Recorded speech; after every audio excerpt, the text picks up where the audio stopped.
మేము అధైర్యపడము, మా బాహ్య పురుషుడు కృషించుచున్నను, ఆంతర్య పురుషుడు దినము నూతన పరచబడుచున్నాడు. గట్టిగా దేవుని స్తుతిద్దాం, హల్లెలూయా. నీ బాహ్య పురుషుడు కృషించిపోతున్నాడు కానీ అంతరంగ పురుషుడు దినము నూతన పరచబడుచున్నాడు. దేవుని స్తోత్రం. అంటే ఇది మట్టి శరీరం, మన్నైనది మంటికే వెళ్ళిపోతుంది. ఆత్మ చాలా విలువైంది. ఆత్మ దేవుని యొద్దకు వెళ్ళాలి. కనుక దేన్ని ఎక్కువ పోషించాలి? మనం ఎప్పుడు ఉండేదాన్ని పోషించాలి. కానీ తప్పుడు కార్యం మనం అందరం చేస్తాం. ఏంటంటే మన బాహ్యం మీద చాలా శ్రద్ధ పెడతాం. అడవి పువ్వు పూసినట్లు పూస్తాడంట మానవుడు, గాలి వీచగా రాలిపోతాడంట.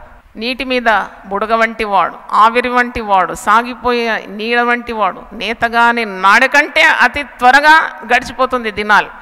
అయినా మనకు భయం లేదు, ఎందుకంటే మనము నిత్య జీవాని మీద ధ్యాస పెట్టుకున్నాం. దేవుని స్తోత్రం. మనం సదాకాలం యేసుతో ఉండాలని మనము ఆశిస్తున్నాము, విశ్వసిస్తున్నాం. అందుకే పౌలు అంటున్నాడు, మేమేమి అధైర్యపడం, మా బాహ్య పురుషుడు కృషించిపోతున్నాడు. అవును, ఈ లోకంలో అన్నీ కూడా నశించిపోతుంది కదా, శరీరాలు నశించిపోతుంది. కానీ మా ఆంతర్య పురుషుడు దినము నూతన పరచబడుచున్నాడు.